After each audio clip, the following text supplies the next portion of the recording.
From Romans to Ottomans to Mongols, today the United States is the most powerful empire in modern history, and it undoubtedly spends more on its military budget than any other country today. Just take a look at this. The US has approximately 800 military bases around the world. These sites range from large military installations to little airstrips in the middle of the ocean. If you add up all of the overseas bases that each nation possesses outside of its own borders, you get around 30. There has never been a country with such a significant global presence like the US. But the US is not alone. Military spending has been increasing over the world. As usual, the United States is well ahead of everyone else. But what is happening here? Why is global military spending increasing, and why does the United States spend so much on it than the next 10 countries combined? But the bigger question is, why is the US still spending on military so recklessly, even when the US pulled out of Afghanistan years ago? The war in Iraq is over. Almost half of the money spent on jets and missiles is never used on the battlefield. As with most questions, we need to travel back in time to provide some perspective. Following World War II, the United States was in a relatively strong position to claim the title of world's biggest superpower. Because of geography, the United States was mostly isolated from international strife. They had contributed to the destruction of Japanese cities, but the military and industrial bases remained intact.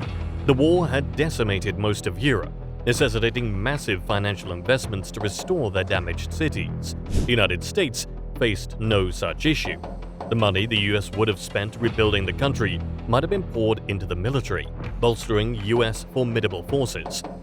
This privileged position of not having been nuked or firebombed enabled America to become a sort of global police force, defending allies from aggressors, allowing them to spend their money on infrastructure rather than militaries, and discouraging adversaries from attacking in the first place. With Russia's fast recovery and the rise of the Soviet Union, the US suddenly faced a problem, a foreign entity determined to usurp America's position as the dominating world power. The Cold War resulted in a significant increase in military spending by both sides, which remains the highest level to this day. Both the United States and the Soviet Union stocked up on nuclear weapons and spy planes, and they poured large quantities of money into competing in the new domain of spaceflight. Eventually, the Soviet Union disbanded and tensions subsided. Military spending fell as world leaders concluded that nuclear war might be a poor idea. Then in 2001, the 9/11 event sparked another frenzy in the United States.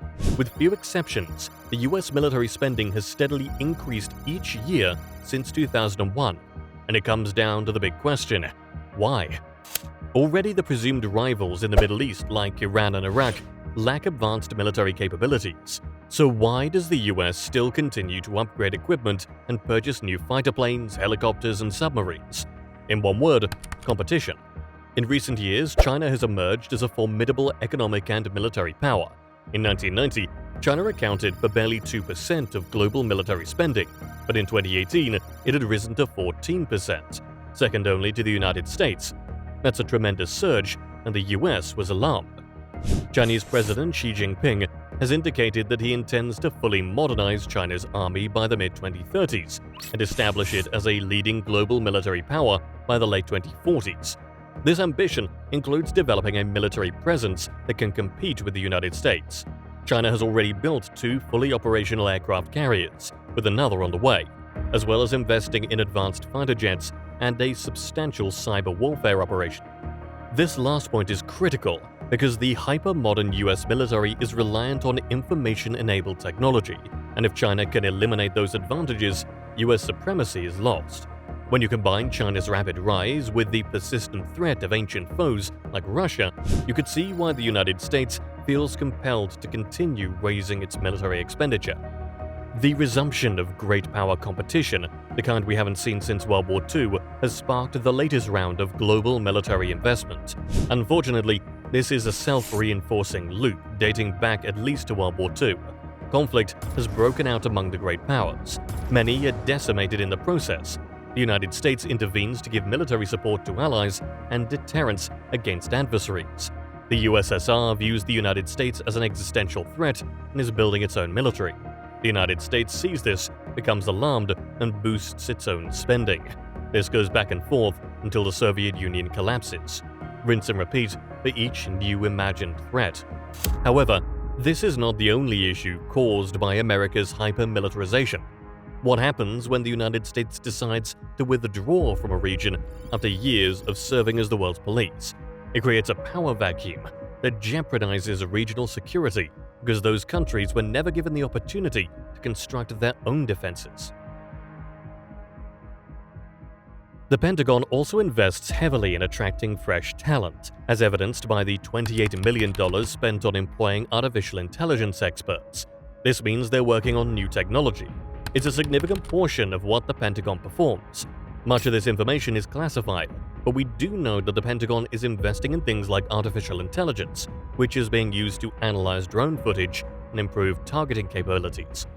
The fundamental issue with the global increase in spending is that it signals the return of violent competition between international powers. When the Department of Defense wants a ship or a plane or a weapon system built, there's a select group of 5 companies it typically turns to: Lockheed Martin, Raytheon, Northrop Grumman, Boeing, and General Dynamics. Excluding Boeing, all these companies earn the majority of their revenue from US or allied military contracts, which only happen with the approval of the US. But even excluding foreign defense revenue, 71% of Lockheed Martin's revenue, for example, comes from the US government.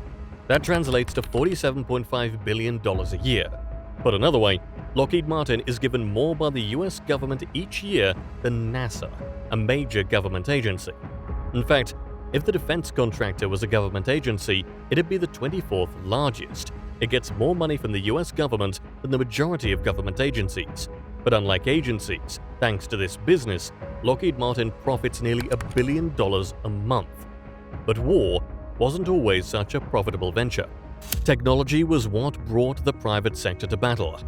Whereas in centuries past, militaries were primarily defined by human might, the advent of airplanes marked perhaps the biggest instance yet of a non-military technology that could be used to gain a militaristic advantage. During and after World War I, a number of fledgling aerospace companies gained modest contracts with the US military, contributing to annual overall production counts in the dozens or hundreds. But then came World War II.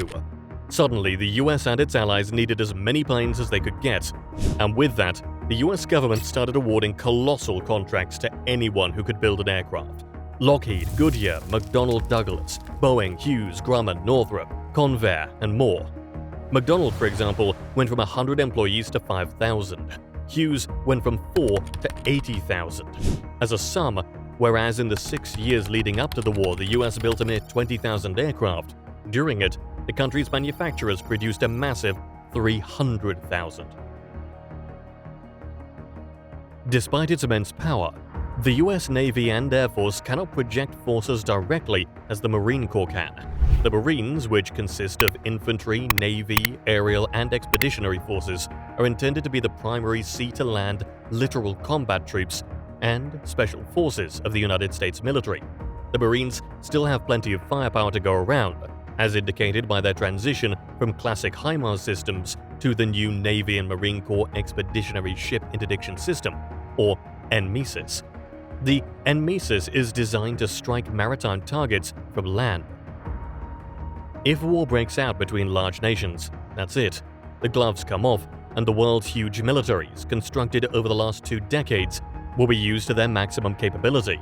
The United States is not alone in its reckless expansion of military spending. However, as the world's lone superpower, establishing a good example of non-violence could help to ensure a peaceful future.